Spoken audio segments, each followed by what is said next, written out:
नमस्कार दोस्तों। ये कहानी माँ और पत्नी के बारे में आपकी धारणा बदल देगी। औरतों को ज़रूर पढ़नी चाहिए ये कहानी। ये हर घर की कहानी है।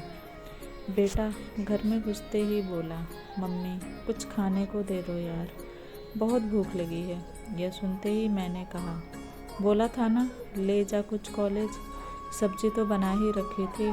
बेटा बोला, यार मम्मी अपना ज्ञान ना अपने पास रखा करो, अभी जो कहा है वो कर दो बस।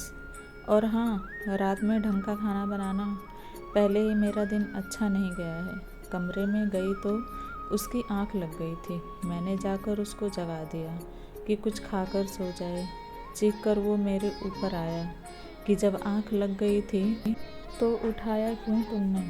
मैंने कहा तूने ही तो कुछ बनाने को कहा था। वो बोला, मम्मी एक तो कॉलेज में टेंशन, ऊपर से तुम ये अजीब से काम करती हो, दिमाग लगा लिया करो कभी तो। तभी घंटी बजी तो बेटी भी आ गई थी। मैंने प्यार से पूछा, आ गई मेरी बेटी, कैसा था दिन।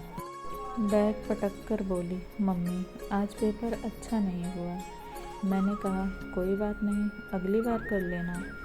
मेरी बेटी चीख कर बोली, अगली बार क्या, रिजल्ट तो अभी ख़राब हुआ ना। मम्मी यार तुम जाओ यहाँ से, तुमको कुछ नहीं पता। मैं उसके कमरे से भी निकल आई। शाम को पतिदेव आए तो उनका भी मुंह लाल था। थोड़ी बात करने की कोशिश की, जानने की कोशिश की तो वो भी झल्ला के बोले, यार मुझे अकेला छोड़ दो, पहले ही बॉस ने क्लास ले ली है और अब तुम शुरू हो गई। आज कितने सालों से यही सुनती आ रही थी। सबकी पंचिंग बैग मैं ही थी। हम औरतों को भी ना अपनी इज्जत करवानी आती ही नहीं है। मैं सबको खाना खिलाकर कमरे में चली गई। अगले दिन से मैंने किसी से भी पूछना कहना बंद कर दिया। जो जैसा कहता करके दे देती। पति आते तो चाय दे देती और अपने कमरे में चली जाती। पूछना ही बंद कर दिया कि दिन कैसा था।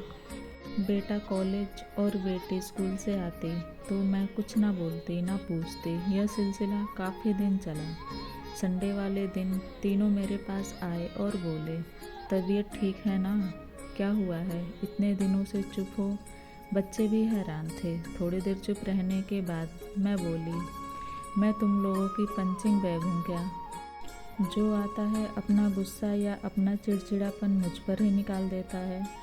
मैं भी इंतज़ार करती हूँ तुम लोगों का पूरा दिन काम करके कि अब मेरे बच्चे आएंगे, पति आएंगे, दो बोल बोलेंगे प्यार के, और तुम लोग आते ही मुझ पर पंच करना शुरू कर देते हो।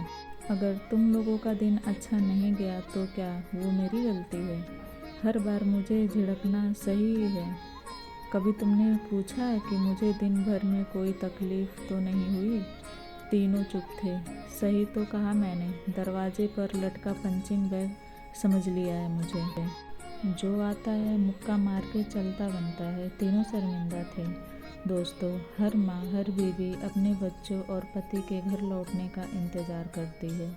उनसे पूछती है कि दिन भर में सब ठीक था या नहीं, लेकिन कभी कभी हम उनको ग्रांटेड ले लेते हैं। हर चीज़ का गुस्सा उन पर ही निकालते हैं। कभी कभी तो यह ठीक है, लेकिन अगर ये आपके घर वालों की आदत बन जाए तो आप आज से ही सबका पंचिंग बैग बनना बंद कर दें। तो फ्रेंड्स, अगर आपको ये कहानी अच्छी लगी हो तो प्लीज़ लाइक एंड सब्सक्राइब कर दें। और ये मेरी कहानी देखने के लिए आप सबका बहुत बहुत धन्यवाद।